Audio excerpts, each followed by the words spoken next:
तो हम लोग का टॉपिक चल रहा था प्लांट ग्रोथ एंड डेवलपमेंट, जिसमें हम लोग ने पीजीआरएस स्टार्ट किया था, यानी plant growth regulator. Plant growth regulator जो होते हैं वो 5 प्रकार के थे। 5 में से 3 तो प्रमोटर थे और 2 इनहिबिटर था, और इनहिबिटर में भी एक ऐसा था जो दोनों ग्रुप में लाई करता था। It was ethylene, that was gaseous hormone, right. फिर हमने आपको ऑक्सिन स्टार्टिंग करी थी, तो ऑक्सिन में हम लोगों ने उसका केमिकल नेचर और उसके कुछ फीचर देखे। आज हम लोग उसके स्पेसिफिक रोल देखेंगे, राइट। तो क्या रोल ऑफ ऑक्सिन, ऑक्सिन के कार्य क्या क्या है, क्या क्या काम ऑक्सिन करता है। कल की डेट पे ये तो आपको बताया गया था। ऑक्सिन रूटिंग बढ़ाता है कि शूटिंग, रूटिंग बढ़ाता है कि शूटिंग, शूटिंग बढ़ाता था। हाँ, रूटिंग, इंक्रीज रूटिंग। ये इंपॉर्टेंट बात पहले दिमाग में डाल दें, ये रूटिंग बढ़ाता है। लेकिन कैसे? देखो, हमने कोई कलम ली, कौन सी?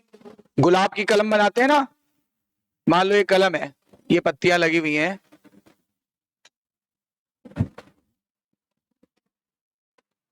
ऐसे टहनी काट लेते हैं, टहनी काट लेते हैं तो उसी को बोलते हैं कलम, ठीक है ना। अब हमने इसको ग्रो कराया,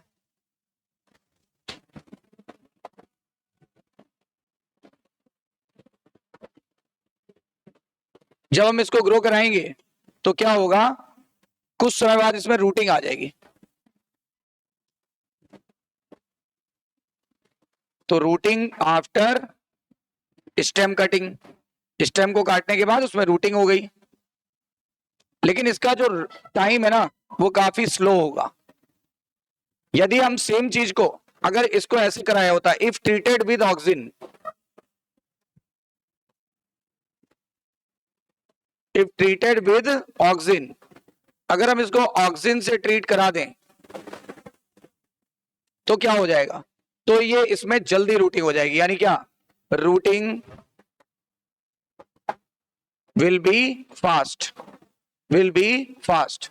मतलब इससे पता चलता है कि ऑक्सिन क्या करता है, ऑक्सिन स्टेम कटिंग के बाद रूटिंग को बढ़ा देता है। बताओ, फिर से क्लियर कर लो। यदि एक कलम बनाई गई और उसे बिना ऑक्सिन के लगा दिया गया, देखो इसमें हमने कहीं ऑक्सिन का उपयोग नहीं किया, जमीन में दबा दिया, तो कुछ दिनों के बाद रूट आ जाएंगे और ये कलम लग जाएगी, यानी नया गुलाब का पौधा तैयार हो जाएगा। पर अगर हम तेजी से गुलाब तैयार करना चाहते हैं कई सारे, तो हमें क्या करना पड़ेगा, दे आर ट्रीटेड विद, किसके साथ ट्रीट करेंगे, हाँ तो ऑक्सिन के साथ ट्रीट करेंगे। जब ऑक्सिन के साथ ट्रीट करेंगे तो फाइनली क्या हो जाएगा, जब हम इसको ऑक्सिन के साथ ट्रीट करेंगे तो इसकी रूटिंग फास्ट हो जाएगी। इससे पता चलता है कि स्टेम कटिंग के बाद रूटिंग को प्रमोट कर देता है। ऑक्सिन स्टेम कटिंग के बाद रूटिंग को प्रमोट कर देता है। प्रमोट करता है कि इनहिबिट करता है, प्रमोट करता है। इतनी बातें क्लियर हो गई, नोट डाउन। ये ऑक्सिन का पहला काम है।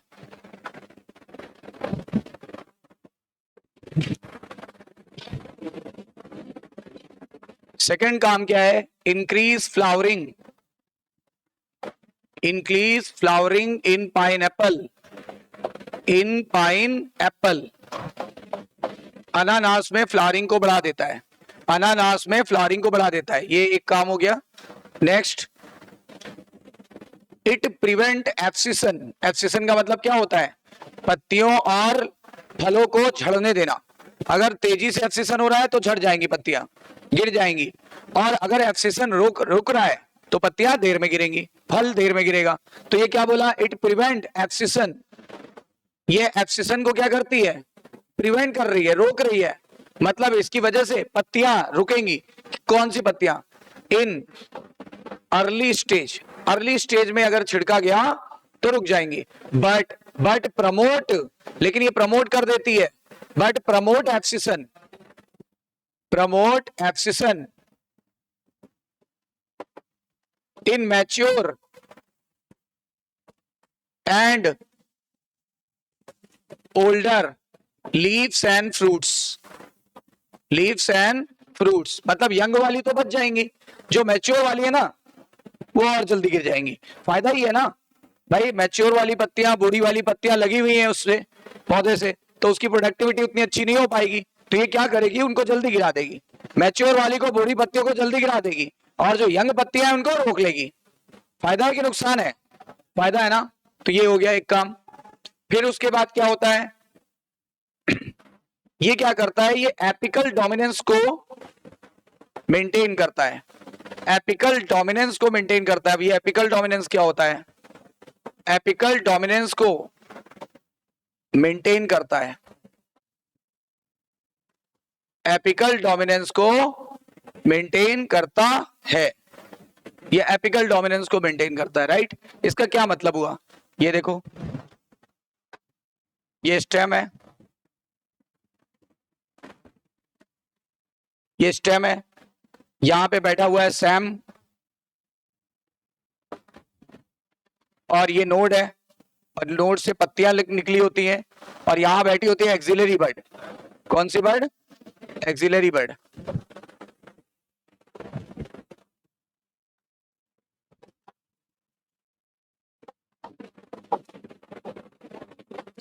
और ये है एपिकल बर्ड, देखो तो ये एपिकल है मानो, ठीक है।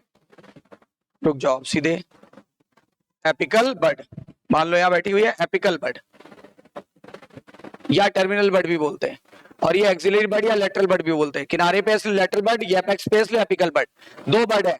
अब दोनों में अगर ये है तो ये अपना कार्य नहीं कर पाएगी, मतलब जब तक ये उपस्थित होगा तब तक क्या होगा, एक्सिलरी बर्ड अपना काम नहीं कर पाएगी। यानी कौन किसके ऊपर डोमिनेट है, हाँ सैम डोमिनेट है, या एपिकल बर्ड डोमिनेट होती है किसके ऊपर, एक्सिलरी बर्ड के ऊपर। तब तक क्या होगा, पौधे की चौड़ाई नहीं बढ़ेगी, लंबाई तो बढ़ेगी, चौड़ाई नहीं बढ़ेगी। अगर आप लंबाई नहीं बढ़ाने देना चाहते हो, चौड़ाई बढ़ाने देना चाहते हो, तो आपको क्या करना पड़ेगा, पौधे की छटाई कहां से करेंगे, टिप से कि किनारे से, टिप से कर देंगे। जब टिप से कर देंगे तो ये टिप हट जाएगा, सैम गायब। अब सैम गायब तो बताओ केवल कौन सा बर्ड बचा, अब एक्सिलरी बर्ड को मौका मिल गया चौड़ाई बढ़ाने का। समझ में आ गई बात, इसी फिनोमिना को बोलते हैं एपिकल डोमिनेंस। तो एपिकल डोमिनेंस क्या होता है, मैं लिख देता हूं थोड़ी सी बात।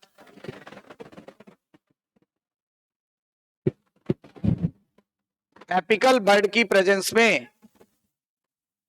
एपिकल बर्ड की प्रेजेंस में एक्सिलरी बर्ड का विकास ना हो पाना, एक्सिलरी बर्ड का विकास यानी डेवलपमेंट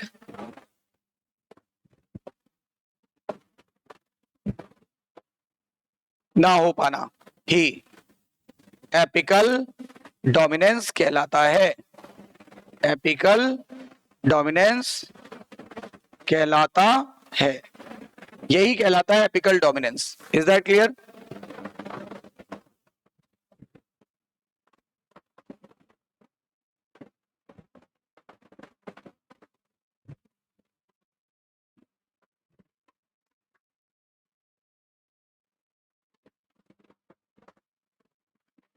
यही कहलाता है एपिकल डोमिनेंस, यानी एपिकल बर्ड की वजह से एक्सिलरी बर्ड का विकास नहीं होगा, ठीक है ना। ये इसी फिनोमिना को बोलते हैं apical dominance.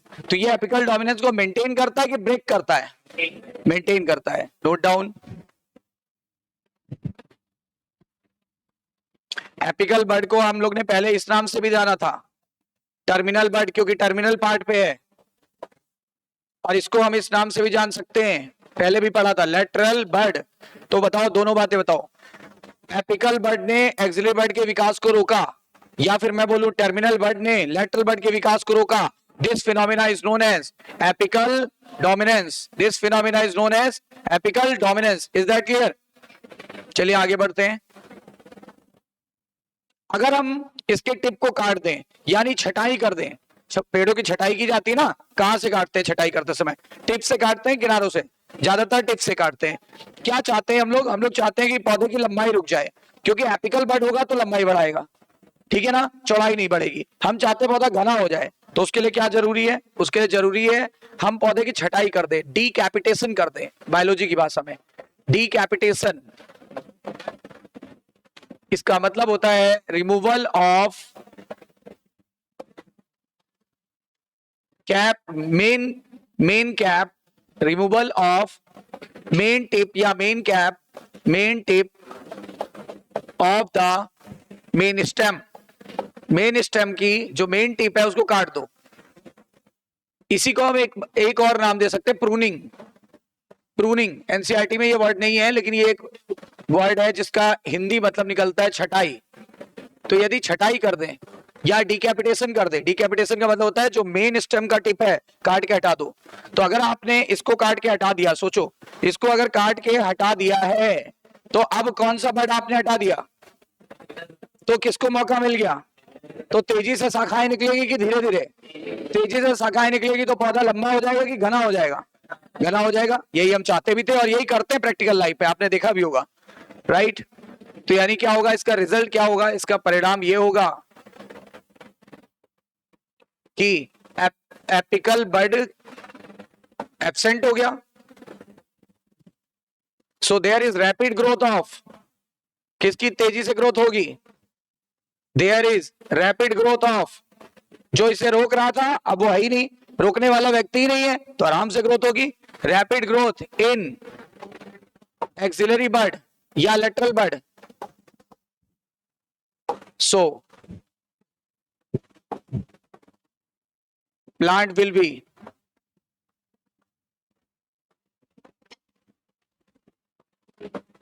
grow in lateral direction, lateral direction का मतलब किनारों पर बढ़ेगा, यानी पौधा घना हो जाएगा। सीधी बात है, पौधा घना हो जाता है, पौधा घना हो जाता है। लेटरल का मतलब पौधे इस तरफ ज्यादा वृद्धि करेंगे। पहले क्या हो रहा था, लंबाई में वृद्धि कर रहे थे, अब चौड़ाई में वृद्धि करेंगे। तो लेटरल डायरेक्शन में जब वृद्धि होगी, लेटरल मतलब ऐसे चल रहा है, शाखाएं इधर निकल रही, इधर निकल रही, शाखाओं से शाखाएं निकल रही इधर इधर, पौधा लंबा होगा कि घना हो जाएगा, घना हो जाएगा। ठीक है, इसका उपयोग, इसका फायदा हम दो कामों में उठा सकते हैं, इससे इसका बेनिफिट उठाया जा सकता है। इसका बेनिफिट हम दो जगह उठा सकते हैं। पहला, टी प्लांटेशन में, चाय की बागवानी में, टी प्लांटेशन, टी प्लांटेशन चाय की बागवानी में आपने देखा होगा टीवी पे, असम वगैरह जो है वहां पे देखा होगा आपने, क्लियर, आपने वहां पे देखा होगा। इसका बेनिफिट हम दो जगह उठाते हैं।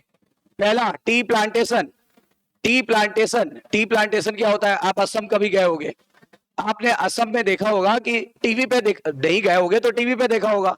टीवी पे क्या देखा होगा कि जो कुछ लोग होते हैं पीछे बैग टांगे होते हैं, वो डोलची टाइप का, डोलची जानते हो ना, और वो ऐसे जैसे आपका बैग है उसमें पट्टे लगे होते हैं तो ऐसे लगे होते हैं, पीछे टांग लेते हैं और केवल कौन से वो लीफ निकालते हैं पता है आपको, टिप वाले, नाजुक नाजुक वाले।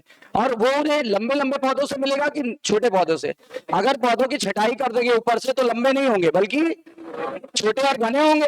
घने होंगे तो पत्तियां ज्यादा मिलेंगी टिप से, पत्तियां जो मिलेंगी टिप से वो हम लोग क्या करेंगे, वो ऐसे ले लेंगे, और लेने के बाद क्या करेंगे, लेने के बाद क्या करेंगे, उसको जब उसको क्योर करेंगे, क्योरिंग करते हैं उसको बोलते हैं टी लीव्स क्योरिंग। आप टी लीव्स क्योरिंग करेंगे, क्योरिंग करने के बाद उसको क्या करेंगे, चाय के पत्तियों के रूप में जो आपके घर पे आती है उसमें बदल देंगे। इससे बताओ चाय की बागवानी बढ़ जाएगी कि घट जाएगी, बढ़ जाएगी ना, तो टी प्लांटेशन बढ़ गया इससे। दूसरी बात यह है कि इसका बेनिफिट हम दो जगह उठा सकते हैं। पहला, टी प्लांटेशन, और दूसरा क्या करते हैं, दूसरा हम करेंगे कहां पे, दूसरा काम करेंगे, आपने देखा होगा किसी गार्डन जाओ, जैसे आप यहाँ पे जेके टेम्पल है, यहाँ पे गए होगे, देखा होगा, या आपने कहीं भी किसी ना किसी गार्डन तो घूमे ही होगे, तो देखा होगा वहां पर जब गार्डन में घूमते हो तो ऐसे बिल्कुल सीधान में झाड़ियां लगी होती हैं, उनको छटाई कर करके शेप देते हैं। आप कभी चंडीगढ़ जाओ तो चंडीगढ़ में क्या होता है, एक बटरफ्लाई शेप का एक बनाया गया, पूरा पौधों को, झाड़ियों को काट के बटरफ्लाई शेप का, उसकी आंखें, तो आंखों में कंट्रास्ट कलर के झाड़ियां लगाई गई हैं, उसके कलरफुल विंग, तो विंग में अलग अलग कलर के पौधे लगाए गए। बिल्कुल आप कहोगे नहीं दूर से कि ये एक बटरफ्लाई नहीं है। ऐसे फॉरेन कंट्री में तो आपने टीवी पे देखो कितने सारे वो होते हैं, उसको बोलते हैं एक निश्चित आकार देना।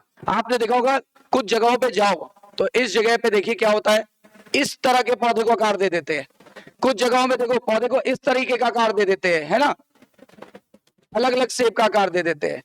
उसके बाद देखो कुछ जगहों पे इस शेप का आकार दे देते हैं, तो आप जैसा शेप चाहो वैसा आकार दे सकते हो। इसका क्रेडिट किसको गया, डीकैपिटेशन को, डीकैपिटेशन। तो देखो टी प्लांटेशन, एक तो टी प्लांटेशन में फायदा होगा, क्लियर, और दूसरा क्या होगा, हैज मेकिंग, हैज मेकिंग, और दूसरा फायदा होगा हैज मेकिंग। हैज मेकिंग का मतलब होता है विशेष सेप देना, पौधे को छटाई करके विशेष सेप देना। यानी क्या करते हैं, प्लांट की छटाई करके, प्लांट की छटाई करके विशेष सेप देना, स्पेशल सेप देना।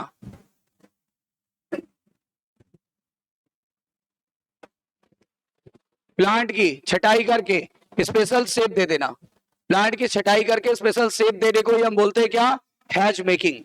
Is that clear, note down. इसके पहले का कर लिया, हाँ तो इसको नोट करिए। सबका हो गया फिनिश, आगे बढ़ते हैं।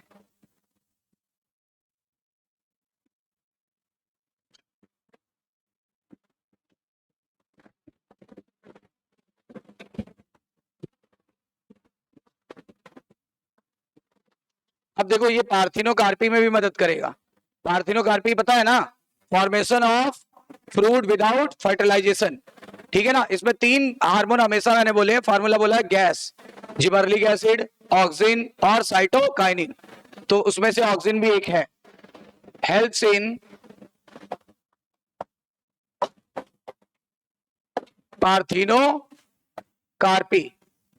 help in parthenocarpy. What does mean the parthenocarpy? Formation of fruits without fertilization.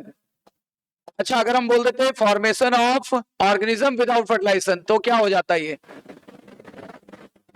तो ये हो जाता पार्थिनोजेनेसिस, पार्थिनोजेनेसिस। और अगर हम बोल देते हैं formation of seed without fertilisation तो ये हो जाता है एपोमिक्सिस। तो 3 शब्द दिमाग में डालें। पहला क्या होता है, पार्थिनोकार्पी यानी formation of fruit without fertilisation. हम फ्रूट की जगह चेंज करते जा रहे हैं, बाकी सब सारे नाम सेम है। सीड अगर कर दे एपोमिक्सिस, अगर यहाँ ऑर्गेनिज्म कर दे तो आंसर आ जाएगा पार्थिनोजेनेसिस। इज दैट क्लियर, समझ में आई बात। तो ये पार्थिनोजेनेसिस को बढ़ाता है, ठीक है ना। कहां पे, स्पेशली टोमेटो में, टोमेटो में। तो देखा होगा कभी कभी टोमेटो आता है उसके अंदर एक भी बीज नहीं होता, तो यानी वो कैसे बनाया गया है, वो बनाया गया पार्थिनोकार्पी से। तो जनरली कैसा होता है, सीडलेस, जनरली सीडलेस। जो जो फल में सीड नहीं होते वो पार्थिनोकार्पी से बनाया गया। जैसे कभी पपीता लाते हैं, पपाया, उसको काट देते हैं, काटते तो कभी देखा होगा कभी बीज नहीं होता। अब बीज नहीं होता कैसे बनाया गया है। अच्छा ग्रेप्स देखो, ग्रेप्स, ग्रेप्स में बीज नहीं होता, कुछ में नहीं होता, ज्यादातर में नहीं होता, कुछ में होता है। जिनमें होता है वो पार्थिनोकार्पी से नहीं बनाए गए, और जिनमें नहीं होता वो पार्थिनो। बनाना, बनाना में बीज नहीं होते, बताओ कैसे बनाए गए, पार्थिनोकार्पी से, राइट। तो जनरली सीडलेस, जनरली सीडलेस होगा। और ये क्या करता है, ये जाइलम डिफरेंशिएशन को बढ़ा देता है, जाइलम का विकास कराएगा, जाइलम डिफरेंशिएशन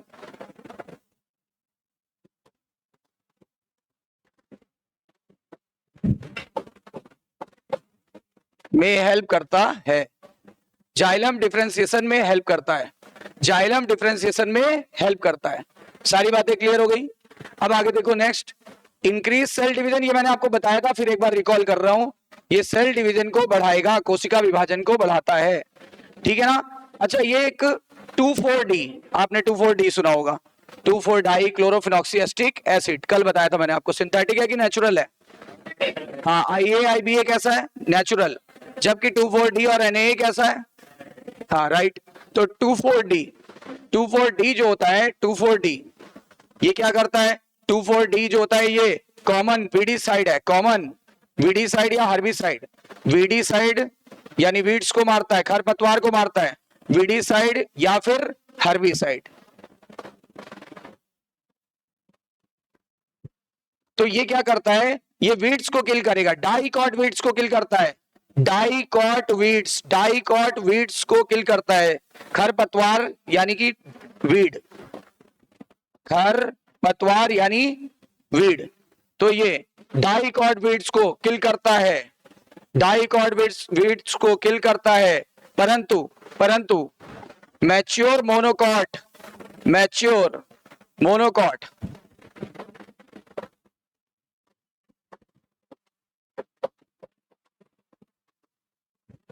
इफेक्ट नहीं करता है। देखो प्लस पॉइंट ये है कि डाइकॉट को तो किल कर रहा है, लेकिन मैच्योर वाले मोनोकॉट का इफेक्ट नहीं कर रहा है। तो हमारे लिए तो ये वरदान साबित हो गया। क्यों? जितनी भी फसलें हैं, जितने भी अनाज हैं, बताओ वो किससे प्राप्त होते हैं? जितने भी फसलें हैं, जितने भी अनाज हैं, वो कैसे होते हैं? मोनोकॉट की डाइकॉट? ज्यादातर मोनोकॉट है। आप बताओ, चना, वो गेहूं, चावल, मक्का, ज्वार, बाजरा, रागी, बोलो ये सब कैसे मोनोकॉट है। तो हमारे मोनोकॉट फसलों को नुकसान नहीं होगा, और जो उनके साथ खरपतवार उग गए वो किल हो जाएंगे, वो किल हो जाएंगे। Note down.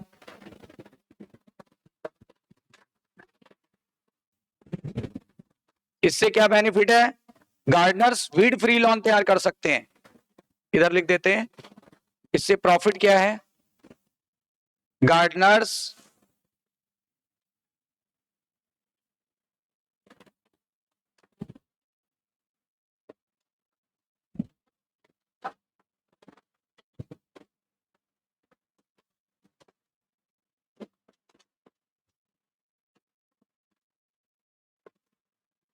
Weed free lawns तैयार कर सकते हैं, यानी वीड फ्री हो जाएगा, खरपतवार रहित।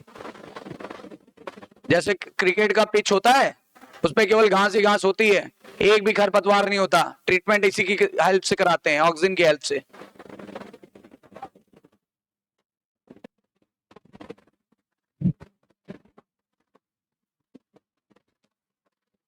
अब देखो, नोट करके एक लाइन,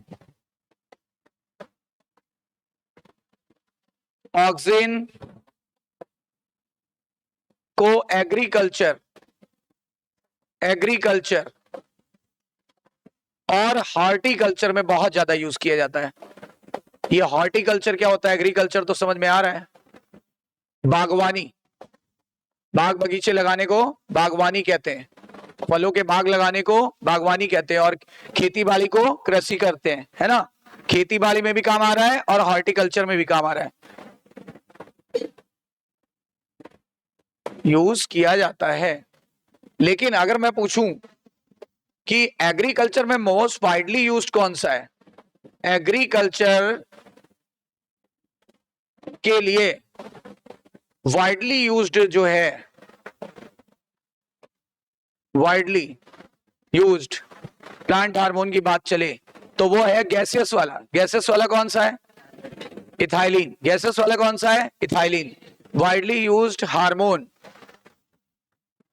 इथाइलिन होता है, इथाइलिन होता है।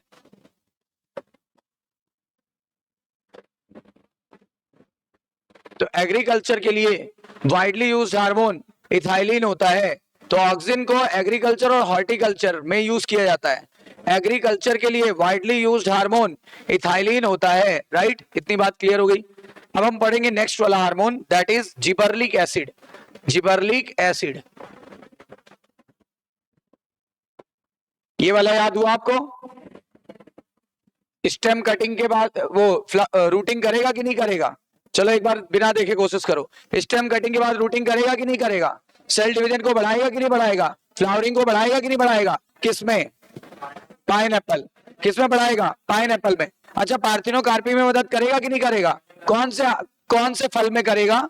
टोमेटो, टमाटर में। टमाटर में पार्थिनोकार्पी में मदद करेगा, राइट। अच्छा, इसीलिए तो कुछ टोमेटो सीडलेस होते हैं ना। पार्थिनोकार्पी से बनाए गए फल कैसे होते हैं? Seedless. Formation of seed without fertilisation, apomixis. Formation of organism without fertilisation, parthenogenesis. And formation of fruit without fertilisation, parthenocarpy. थोड़ा थोड़ा शब्दों में फर्क है, राइट। फिर हमने आपको बताया कि ये जाइलम को डिफरेंशिएट करेगा। फिर हमने आपको बताया ये क्या करेगा? एग्रीकल्चर और हॉर्टिकल्चर दोनों में यूज होता है, लेकिन केवल अगर एग्रीकल्चर के लिए वाइडली यूज्ड हार्मोन पूछा जाए तो हमारा आंसर क्या होगा? Ethylene, right. जिबर्लिक एसिड का सिंबल होता है Ga3। Ga3 क्यों? ये 3 क्यों लगाया? लग रहा है एक से ज्यादा होते हैं, बिल्कुल सही बात है। Till then more than 100 gibberellic acid has been discovered,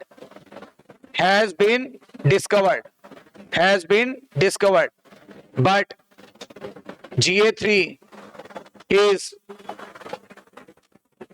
most extensively studied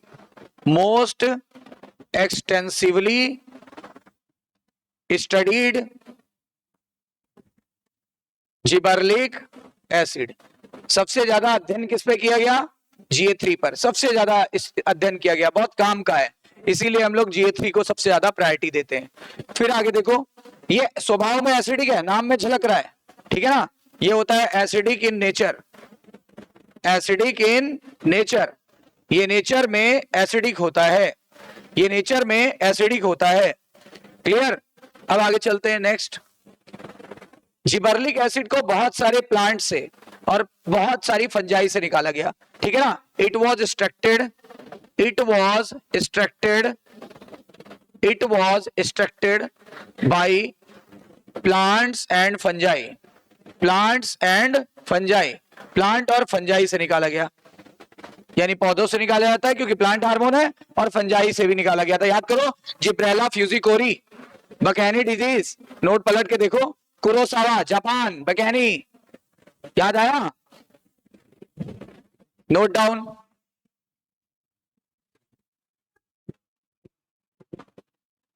अब देखो, अगर पूछा जाए जिबर्लिक एसिड और क्या करता है, तो जी से जिबर्लिक एसिड, जी पे ग्रेप्स से काम करेगा। देखो, जिबर्लिक एसिड ये ग्रेप वाइन्स पे, जी से याद रखना, जी से जी मैच हो जाएगा। ग्रेप्स में स्टेम की एक्सिस को बढ़ा देता है, स्टेम की एक्सिस को इलोंगेट करता है,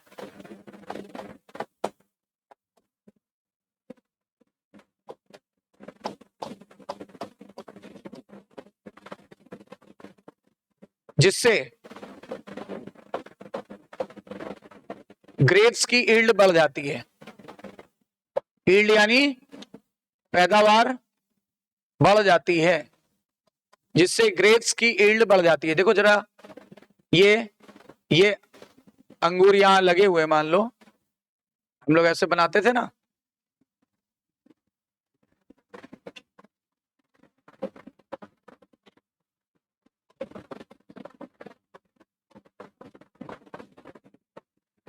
ऐसे। अब जब ये एक्सिस बढ़ जाएगी और ये इधर से ब्रांचेस भी बढ़ा देगी, अब जरा सोचो कितने अंगूर लग जाएंगे इधर गुच्छे में। देखोगा गुच्छे से गुच्छे लटके होते हैं, ये आ गए, इधर आ गए, सोचो दो चार ऐसे बना दें, आइडिया लग जाएगा। बताओ, पहले उसी पेड़ में कम अंगूर लग रहे थे, अब बताओ ज्यादा आ जाएंगे ना, पैदावार बढ़ जाएगी। ऐसे यहाँ पे भी, ऐसे यहाँ पे भी, ऐसे यहाँ पे भी, मतलब कुल मिला के ये गुच्छा इतना ही बड़ा रह गया। ये देखो, यहां से लेके यहां तक हो जाएगा, याद, ये देखिए।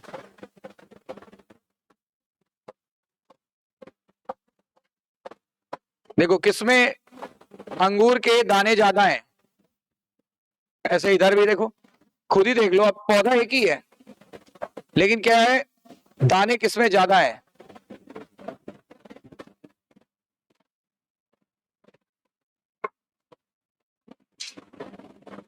ये फिगर आपको बनाना नहीं है, बस बता रहा हूं समझाने के लिए। क्या करोगे बना के? खाने वाली चीज होती तो खा लेते, खा सकते नहीं, देख सकते हो, महसूस कर सकते हो, है ना। तो ग्रेप्स की स्टेम की एक्सिस को इलोंगेट करता है, जिससे ग्रेप्स की यील्ड बढ़ जाती है, जिससे ग्रेप्स की यील्ड बढ़ जाती है, ठीक है ना। क्लियर? चलो ये बात क्लियर हो गई। और एक काम ये और करता है, ये शुगर केन के इंटरनोड को लंबा कर देता है, शुगर केन के इंटरनोड को लंबा कर देता है। ये देखो, ये नोड है, ये देखो ये भी नोड है, दो नोड के बीच के गैप को इंटरनोड, इंटरनोड को लंबा कर देता है, इंटरनोड को लंबा कर देता है, यानी इंग्लिश में बोले तो इंटरनोडल इलोंगेशन। यहां पर भी तो इलोंगेशन ही कर रहा है, यहां पर भी इलोंगेशन कर रहा है। इससे क्या हो जाएगा, इसका फायदा क्या होगा, गन्ना लंबा और मोटा होगा, गन्ना लंबा और मोटा होगा, तो जूस ज्यादा निकलेगा कि कम? तो बताओ, जूस शुगर की पैदावार बढ़ जाएगी कि घट जाएगी? ठीक है ना। तो ये क्या करेगा, इंटरनोड को लंबा करता है, ठीक है ना। देखो, शुगर कंटेंट को भी बढ़ा देता है, शुगर कंटेंट बढ़ जाएगा, यील्ड बढ़ जाएगी, पता कितनी हो जाएगी, 20 टन पर एकड़, प्रति एकड़ में 20 टन तक पैदावार बढ़ जाती है, 20 टन एनसीईआरटी में दिया हुआ है, 20 टन पर एकड़। इतनी ज्यादा पैदावार बढ़ गई क्योंकि गन्ने लंबे होने लगे। भाई गन्ना तो एक ही था पर लंबा होने लगा, मोटा होने लगा, शुगर कंटेंट बढ़ गया, तो क्या होगा, चीनी की पैदावार बढ़ जाएगी घट जाएगी, शुगर केन की पैदावार बढ़ गई कि घट गई, बढ़ गई। ये फायदा हुआ है इसने, ये इलॉन्गेशन कर रहा है। देखो इधर भी किया इधर भी किया। यही नहीं, यही नहीं, ये एप्पल को शेप भी देता है। यही बना देते हैं, ये एप्पल को शेप भी देता है।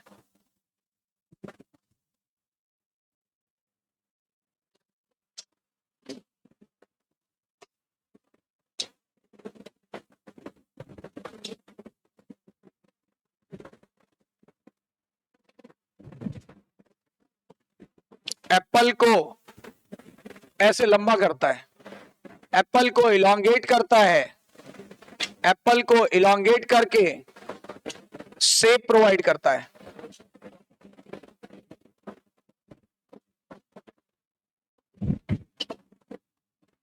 शेप प्रोवाइड करता है। तो देख लो इसके इतने सारे काम समझ में आ गए, नोट डाउन।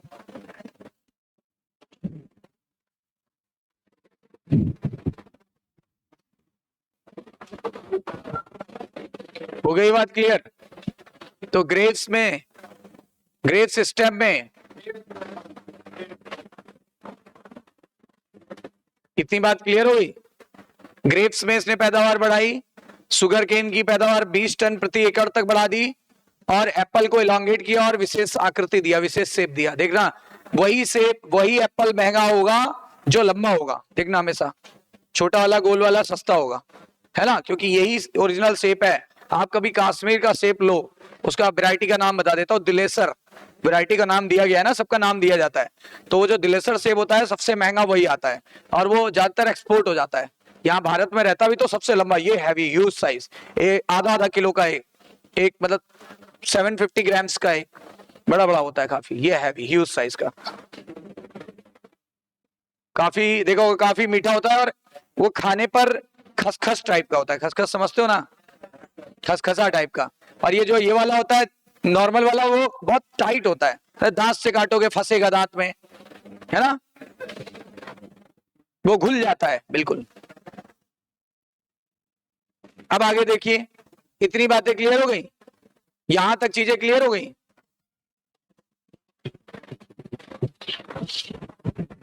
तो अब क्या करेगा ये सेनेसेंस को, ये सेनेसेंस को घटाता है, मतलब ये बुढ़ापे को घटाता है, ये सेनेसेंस को घटाता है, सेनेसेंस को घटाता है। घटाता है कि बढ़ाता है? ठीक है ना, ये बुढ़ापे को घटा रहा है। इससे एक फायदा है, प्लांट पे जो फल लगे हुए हैं वो ज्यादा, अगर हम स्प्रे कर दें इसको, अगर जिबर्लिक एसिड को स्प्रे कर दें पौधों पे फल लगे हुए हैं, और अगर हमने इसको स्प्रे कर दिया तो उन्हें जल्दी बूढ़ा होने देगा कि देर में? फल जल्दी पकेंगे कि देर में? जल्दी कैसे पकेंगे, देर में। बुढ़ापा रोक रहा है, यानी ये उनकी एजिंग को क्या कर रहा है ना, घटा रहा है। उनकी एजिंग जल्दी नहीं होगी, यानी फल लंबे समय तक लगे रहेंगे। इससे क्या, मार्केट पीरियड बढ़ जाएगा। आम 1 महीने तक मिल रहा था मार्केट में, अब कितने महीने मिलेगा? 2 महीने मिलेगा, क्योंकि हमने उसको स्प्रे कर दिया। तो फल जल्दी पकेगा नहीं, उस पर लगा रहेगा, विकास होगा उसका, जल्दी गिरेगा नहीं। देखा होगा फल पकने के बाद टपक जाता है। तो ये क्या करेगा, ये उसको रोकेगा, ये उसको रोकेगा, सेनेसेंस को कम कर रहा है। इसलिए फल ज्यादा दिनों तक पौधे पे टिक पाएंगे, और जितने ज्यादा दिनों तक टिकेंगे पब्लिक को उतना ज्यादा लंबे समय तक मिलेंगे, राइट। तो सेनेसेंस क्या करता है, सेनेसेंस को ये डिले कर देता है। इससे इससे फ्रूट्स को ज्यादा दिनों तक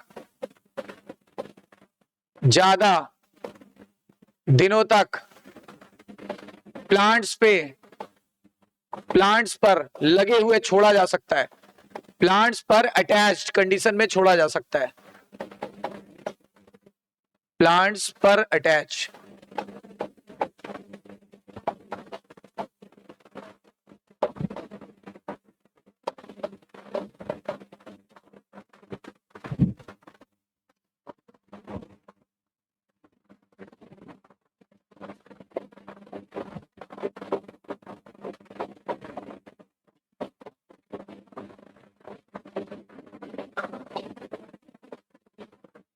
प्लांट्स पर अटैच कंडीशंस में छोड़ा जा सकता है, राइट। इससे इसका रिजल्ट क्या होगा, मार्केट पीरियड बढ़ जाएगा कि घट जाएगा, मार्केट पीरियड बढ़ जाएगा, मतलब मार्केटिंग का टाइम ज्यादा मिल जाएगा, ज्यादा दिनों तक आपको मिलेगा। जैसे लीची है, लीची अब तो लीची कब आती कब चली जाती पता ही नहीं चलता, आपको दिखेगी एक हफ्ते, इस बार तो फिर भी लंबा पीरियड चला, इसके पहले आप पता है कभी देखोगे एक हफ्ते पहले आई, पता लगा अगले हफ्ते गए गायब, बहुत कम शॉर्ट इंटरवल में आती है। तो क्या करते हैं, ऐसे फलों को अगर लंबे समय तक हम उस पर रोकें, लंबे समय तक अगर रोकना चाहते हैं लगे हुए, तो क्या छिड़क देंगे तो सेनेसेंस घट जाएगा, सेनेसेंस घट जाएगा तो कम से कम आप मिलेगी 1-1.5 महीने। इस बार लीची का महीना मैंने देखा 1.5 महीने तक मिली पहली बार, मतलब काफी लंबा मार्केट पीरियड रहा उसका। तो ऐसे ही बढ़ाते हैं इसको। इतनी बातें clear, note down.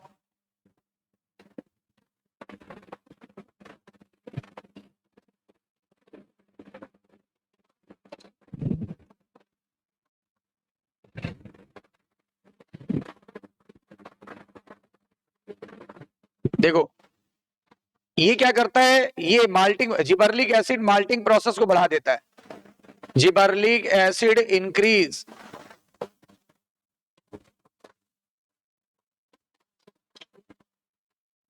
Malting process, gibberellic acid किसको इंक्रीज कर देता है, माल्टिंग प्रोसेस को बढ़ा देता है। ये माल्टिंग प्रोसेस क्या होती है, अंकुरित अनाजों का अंकुरण करना करके फिर पेस्ट बनाते हैं पीस के, अनाज को अंकुरित करते हैं फिर पेस्ट बना देते हैं पीस के, तो इसको बोलते हैं क्या, इसको बोलते हैं माल्ट बनाना, माल्ट बनाना। उससे फायदा क्या होगा, उसी पेस्ट को फर्मेंट करके शराब बनाई जाती है, अल्कोहल, है ना। ज्यादातर जो बार्ली होती है ना, अंकुरित जौ बार्ली, ठीक है ना, उसको क्या करते हैं, उसको पीस के पहले पहले अंकुरित कर लेते हैं फिर पीस देते हैं, माल्ट बन जाता है।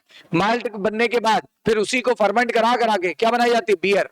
तो B for barley, B for beer, beer, ये क्वेश्चन है आपके एनसीईआरटी में। तो gibberellic acid increase malting process, यानी माल्टिंग करने के लिए, माल्ट बनाने के लिए आपको अंकुरित अनाज चाहिए, ये अनाजों के अंकुरण को बढ़ा देगा, ठीक है ना। ये सीड्स में अल्फा एमाइलेज नाम का एंजाइम, अल्फा एमाइलेज की सिंथेसिस को बढ़ा देता है, सिंथेसिस को इंक्रीज कर देता है, इंक्रीज कर देता है, ताकि स्टार्च ग्लूकोज में कन्वर्ट हो जाए,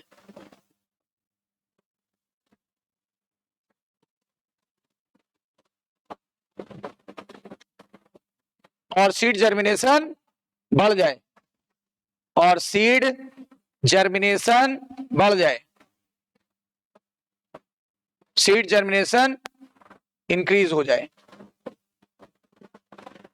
ठीक है। अब जब सीड आपको जर्मिनेटेड सीड ज्यादा मिले, जब आपको जर्मिनेटेड सीड ज्यादा मिले,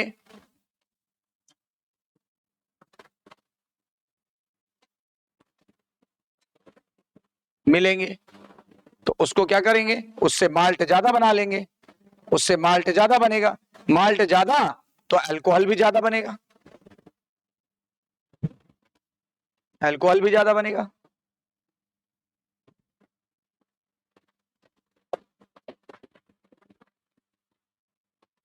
कौन सा अल्कोहल, एथिल अल्कोहल कि methyl alcohol, methyl alcohol toxic होता है, एथिल अल्कोहल टॉक्सिक नहीं होता है। जिबर्लिक एसिड आल्सो हेल्प्स इन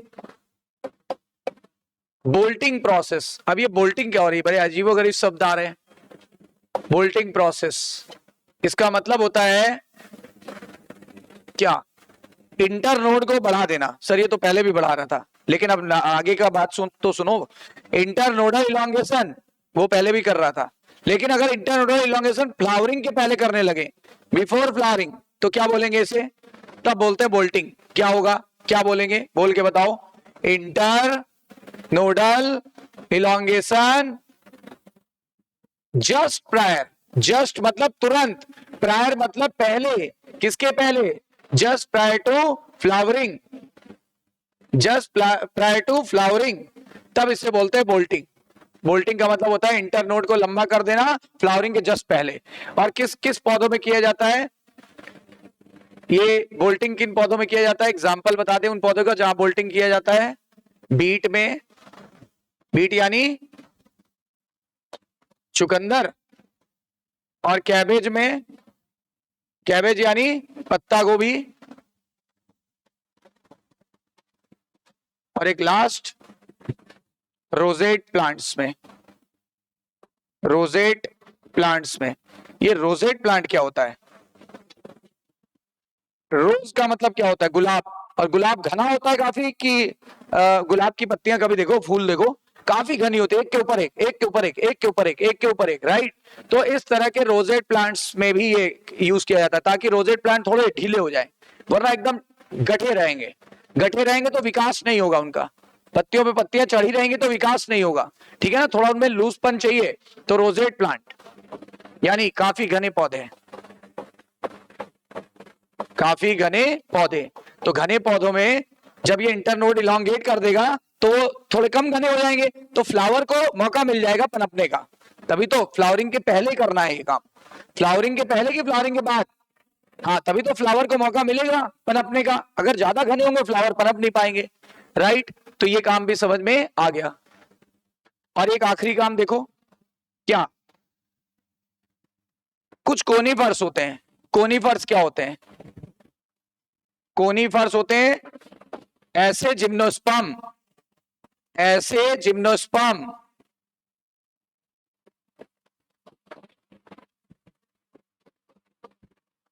जिनकी लीव्स निडल लाइक हो।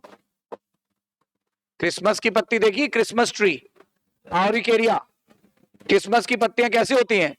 निडल लाइक, पतली पतली पतली पतली पतली होती नहीं होती? कभी पाइनस देखा है? पाइनस कभी देखना, ठीक है ना, अभी गूगल सर्च पे देखना, क्या होगा? पतली पतली निडल लाइक होती हैं, उनको कोनीफर्स बोलते हैं। कोनीफर्स जिम्नोस्पर्म जिनकी लीव्स निडल लाइक हो, उन्हें कोनीफर्स कहते हैं। तो देखो, अब कोनीफर्स कोई भी होगा उसकी लाइफ में कितने स्टेज होते हैं? 3, जुवेनाइल, रिप्रोडक्टिव और सेनेसेंस। तो ये जुवेनाइल स्टेज को क्या कर देता है, अगर हम इसके ऊपर GA3 छिड़क दें तो जुवेनाइल स्टेज जो है ना उसका टाइम घट जाएगा, तो जल्दी रिप्रोडक्टिव स्टेज में पहुंच जाएगा कि देर में? जल्दी की देर में? बोलो भाई। तो रिप्रोडक्टिव मैच्योरिटी जल्दी आ जाएगी कि देर में? जल्दी बोलो।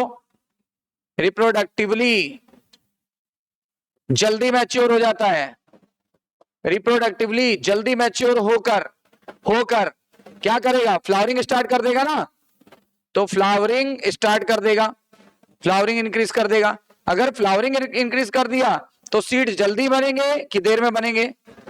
सीड जल्दी बनेंगे। तो इससे एक फायदा हो गया कि कुछ पौधे होते हैं जैसे चिलगोजा, नाम से लग रहा है क्या, ये क्या है चिलगोजा, है ना, लग रहा है जानवर है कोई चिलगोजा, लेकिन वो है ड्राई फ्रूट। चिलगोजा 8,000 रुपए किलो, अभी अमेजोन पे चेक करोगे 7,999 रुपए केजी, सबसे लगभग महंगा ड्राई फ्रूट है। बहुत रेयर होता है, व्हाइट व्हाइट कलर का होता है, ठीक है ना, काफी महंगा होता है। तो उसके आप बताओ, अगर इतना महंगा है यानी कि बहुत स्लो ग्रोइंग प्लांट से मिल रहा है ना। रेयर वाले पौधे ही तो महंगे होते हैं, है ना, रेयर वाले महंगे होते हैं। जैसे सफेद चंदन तो मिल जाती है, लेकिन लाल चंदन, पुष्पा, फ्लावर, हायर, है ना, तो देखो वही चीज महंगी थी। इसी तरह से क्या हुआ, इसने क्या किया, इसने चिलगोजा जैसे पौधों में पैदावार जल्दी हो जाएगी कि देर में होगी? बीज जल्दी मिलेगी कि देर में? तो फायदा होगा किसानों का कि नुकसान होगा? फायदा होगा। तो ये जल्दी मैच्योरिटी कर देता है। बताओ क्या सीखे कि कोनीफर्स के जुवेनाइल फेज को घटा देता है कि बढ़ा देता है? अगर जुवेनाइल स्टेज घट गई, जैसे हमें एडल्ट होने में 17 साल लग गए, हमें एडल्ट होने में 17 साल लग गए, तब हम 18वें साल में एडल्ट हो पाए, राइट। इसी तरह ये पौधे में बाल एडल्ट होने में इसको 10 साल लगते हैं। और अगर आपने जिबरलिक एसिड छिड़क दिया तो अब इसको 10 साल नहीं लगेंगे, 6 साल में ये एडल्ट हो जाएगा। अब 6 साल में एडल्ट हो जाएगा तो जल्दी डाली मुझे आ जाएंगी, देर में अगर मैं अपनी बात करूं, जल्दी डाली मुझे आ जाएगी ना। तो उसी तरह से ये जल्दी इसमें फूल आ गए, जल्दी फूल आ गए, जल्दी फल बनेंगे, जल्दी फल बनेंगे, जल्दी सीड प्राप्त होगा। आपका देखो काम हो गया, आप जो टारगेट चाहते थे वो हो गया। मतलब ये पौधों को जल्दी जवान कर देता है, ताकि पौधे जल्दी क्या करें, फ्लावरिंग करें, और फ्लावरिंग करने के बाद फ्रूटिंग करें, फ्रूटिंग करने के बाद सीडिंग दें।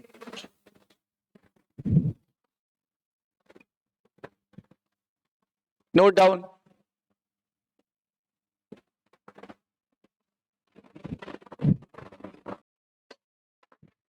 अब आगे बढ़ते हैं।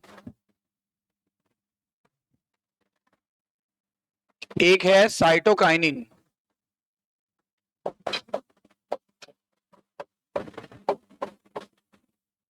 शॉर्ट में सीके से बोलते हैं। अब देखो ये किसका डेरिवेटिव था, एडेनिन का, याद आ रहा है कुछ, ये एडेनिन का डेरिवेटिव था। तो पहले एक फिश थी, नाम था हेरिंग फिश। एक एपरेटस होता है ऑटोक्लेव, ऑटोक्लेव ऐसी मशीन जिसमें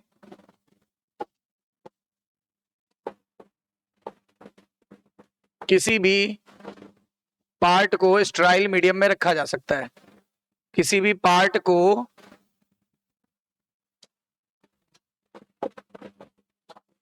स्टेराइल मीडियम में रखा जाता है। अब इस ऑटोक्लेव में डीएनए रखा गया था, DNA of herring fish sperm, यानी हेरिंग फिश के स्पर्म का डीएनए रखा था, हेरिंग फिश का स्पर्म ही रखा था, तो उसमें डीएनए था। अब क्या हुआ, अब उसे हम लोग ने यहां से केमिकल निकाला, यहां से एक केमिकल एक्सट्रैक्ट किया गया,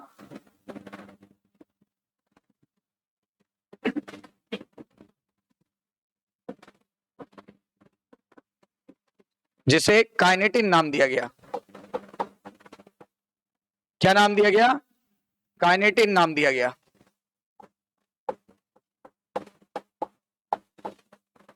और ये केमिकल करता क्या था, ये केमिकल हेल्प्स इन साइटोकाइनेसिस, ये साइटोकाइनेसिस में मदद करता था, इसीलिए इसको आगे चल के साइटोकाइनिन कहा गया, अभी नहीं आगे चल के, ठीक है ना, cytokinesis. So further term dash, term मतलब नाम देना, टर्म डैश क्या नाम दिया गया, साइटोकाइनिन, लेकिन खोजा किस रूप में गया, काइनेटिन। देखो क्या ये नेचुरल था, क्या ये नेचुरल था, नेचुरल की परिभाषा क्या है, जो पौधों से आइसोलेट किया जाए उसे क्या बोलते हैं, नेचुरल, जो पौधों से आइसोलेट किया गया। ये पौधा है क्या, तो क्या हुआ, ये तो एक तरह का केमिकल है बस, जो वहां था साइटोकाइनिन के जैसा एक केमिकल था, ठीक है ना, साइटोकाइनिन के जैसा एक केमिकल था, पर ये साइटोकाइनिन तो था नहीं, इसलिए मैंने लिखा उस समय नहीं बोला गया, क्योंकि पौधों से तो निकला नहीं, क्लियर है ना, इसीलिए ये लाइन आगे चल के लिखें तो ज्यादा बेहतर है, वरना आप कंफ्यूज हो गए। तो साइटोकाइनेसिस में मदद करता था, इसीलिए आगे चल के इसको जब पौधों से खोज लिया गया, तब इस तरह के हार्मोन को क्या नाम दिया गया, साइटोकाइनिन, साइटोकाइनिन, राइट। अब जरा सोचो आगे, पहली बार फर्स्ट टाइम नेचुरल काइनेटिन, पहली बार नेचुरल काइनेटिन कहां से खोजा गया, मेज के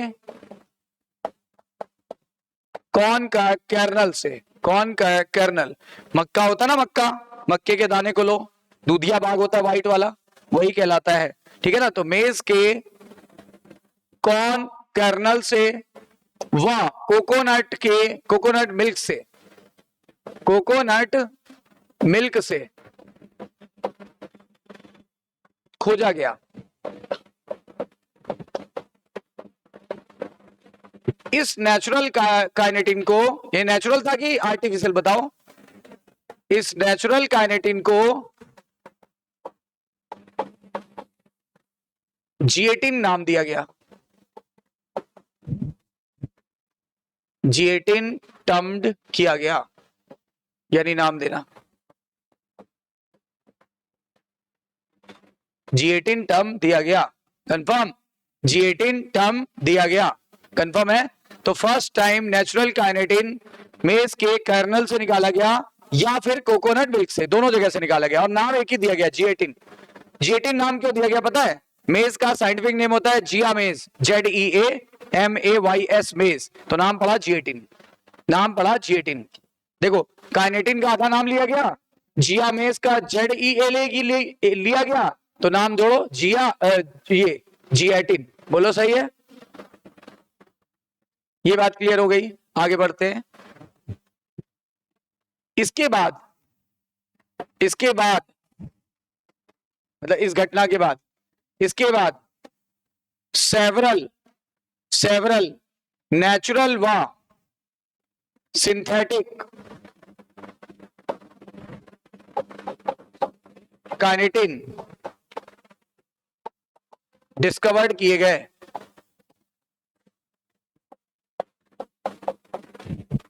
डिस्कवर्ड हुए,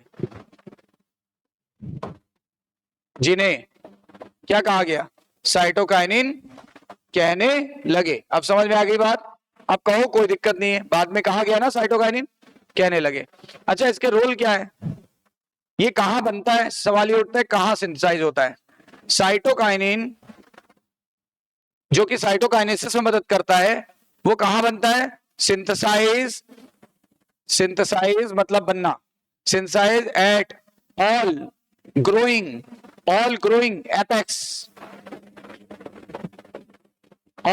apex like root, young bud या developing bud, young bud, young flower,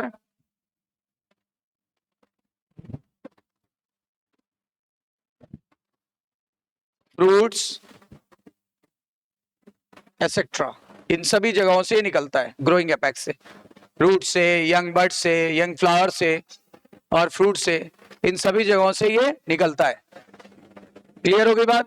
ये सभी जगहों से ये निकलता है। क्लियर? इतनी बातें क्लियर? नोट करिए।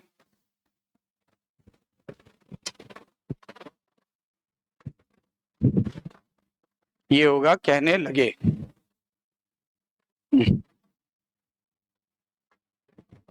इसीलिए इसे साइटोकाइनिन कहने लगे।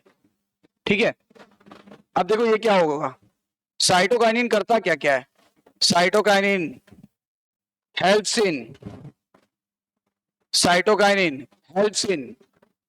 ठीक है ना? साइटोकाइनिन किसमें मदद करेगा? Helps in new leaf formation, नई पत्तियां बनाएगी, न्यू लीव्स फॉर्मेशन, नया पत्तियां बनाएगा, कॉमा क्लोरोप्लास्ट फॉर्मेशन करेगा,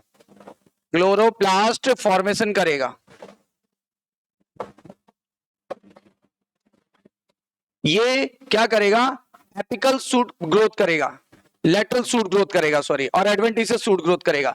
lateral shoot growth helps in lateral shoot growth, helps in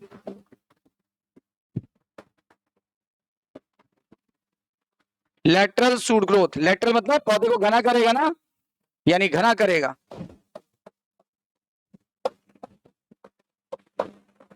और एडवेंटिशियस शूट ग्रोथ करेगा, एडवेंटिशियस, ये क्या होता है भाई?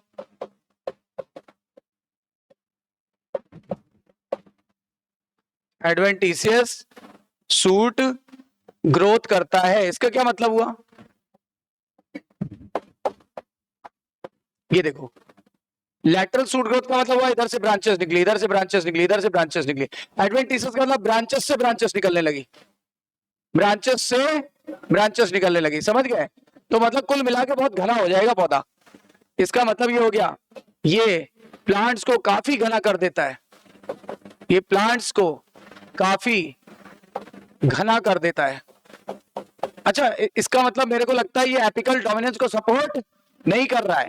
क्या कर रहा है एपिकल डोमिनेंस को सपोर्ट? क्या ये एपिकल डोमिनेंस को सपोर्ट कर रहा है? क्या एपिकल डोमिनेंस इस पौधे में हो रहा होगा? नहीं हो रहा है, तभी तो पौधा घना हो रहा है। मतलब एक बात तो क्लियर है, ये एपिकल डोमिनेंस के प्रभाव को क्या कर रहा है? ओवरकम कर रहा है। ओवरकम का मतलब घटाना, ठीक है ना? इससे पता चल रहा है, साफ पता चल रहा है कि ये एपिकल डोमिनेंस के, ये एपिकल डोमिनेंस के इफेक्ट को ओवरकम करता है, इफेक्ट को ओवरकम करता है।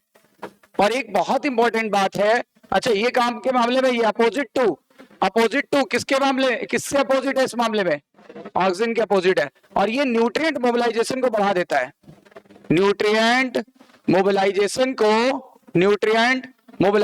को बढ़ा देता है, यानी न्यूट्रिएंट्स ज्यादा इधर उधर जाएंगे, न्यूट्रिएंट मोबिलाइजेशन को इंक्रीज कर देता है,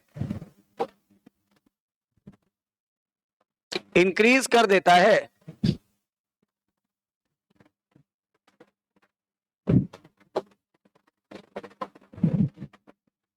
इससे क्या हो जाता है, इससे पौधे में जो सेनेसेंस है ना घटेगा, यानी उसकी ये कहलाएगा एंटी एजिंग, इसीलिए ये एंटी एजिंग हार्मोन कहलाता है। सेनेसेंस कम हो जाएगा तो आयु बढ़ जाएगी, ज्यादा दिन तक जिंदा रहेगा पौधा। Anti ageing hormone, anti ageing hormone ये न्यूट्रिएंट्स के मोबिलाइजेशन को इधर उधर आने जाने को बढ़ा देगा, इसीलिए बुढ़ापा कम हो जाएगा। क्योंकि जब सारे सेल को न्यूट्रिएंट्स मिलेंगे तो क्या सेल जल्दी बूढ़ी होगी, क्या आपके सारे सेल को पोषण मिले तो क्या त्वचा पे झुर्रियां आएंगी जल्दी, है ना, क्या बुढ़ापा आएगा जल्दी, नहीं। अच्छा, और इसीलिए एंटी एजिंग हार्मोन कहा जाता है। यहां पे लिख देते हैं एनिमल का एंटी एजिंग हार्मोन कौन सा है, एनिमल्स का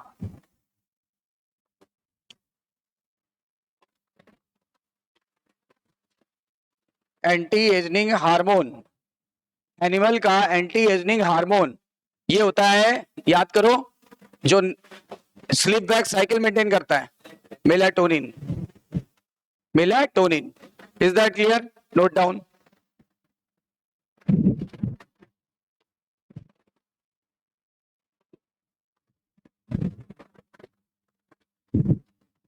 यानी ये ऑक्सीजन के कुछ कार्यों में ऑक्सीजन का उल्टा है कि नहीं है, कुछ कार्यों में ऑक्सीजन का उल्टा है कि नहीं है, उल्टा है।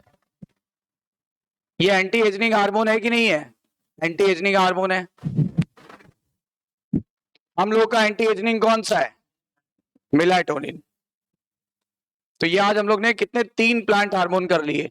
कौन सा फार्मूला क्या है, गैस, प्रमोटर पढ़ा है कि इनहिबिटर, प्रमोटर पढ़ा है कि इनहिबिटर, प्रमोटर पढ़ा है। कल इसकी एनसीईआरटी और इस ये आगे बढ़ेंगे, कल खत्म हो जाना चाहिए मोस्ट प्रॉब्ली।